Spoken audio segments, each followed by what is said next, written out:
Je viens du pays du soleil, en Guadeloupe. Et ce qui m'a attirée, c'est que j'ai eu l'information de ce colloque par Jean-Jacques Charbonnier, qui vient juste de présenter, de faire une présentation.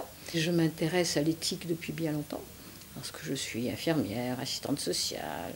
L'éthique m'intéresse aussi parce que j'ai amené en France la médiation familiale, cette pratique qui permet aux gens de dialoguer pour trouver des solutions. Donc tout ce qui fait réfléchir m'intéresse. Et quand j'ai vu les sujets qu'il y avait à Strasbourg, c'était fabuleux de venir participer à tout ce qui se passe. Voilà. Mais ma motivation première, c'était aussi de revoir Jean-Jacques Charbonnier, avec lequel j'écris un livre sur les expériences de mort imminente, les soins palliatifs et l'euthanasie.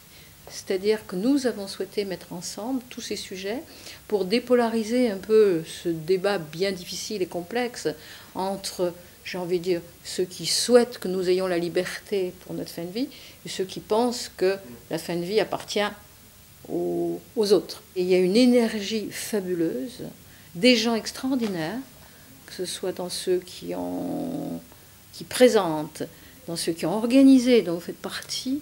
Et moi, je trouve que ce que je vais retenir, c'est beaucoup de chaleur, beaucoup d'humanité. Les contenus, vous voyez, c'est presque si j'avais oublié le contenu. Mais je reviendrai avec des gens qui ont envie de mettre à la portée de tout le monde ces questions tellement difficiles. Et puis de voir qu'il n'y a pas qu'une seule réponse.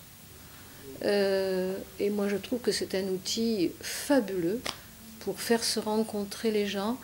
Et aussi quelque chose que j'ai remarqué, même quand les sujets auraient pu devenir polémiques.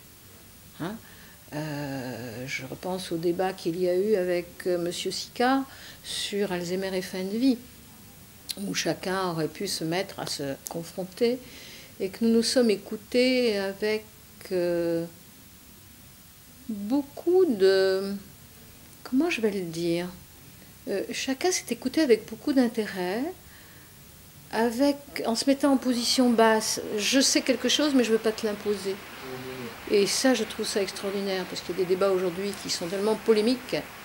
Voilà, donc pour moi, oui, humour, amour, humanité, et bravo à tous ceux qui ont fait ce grand travail.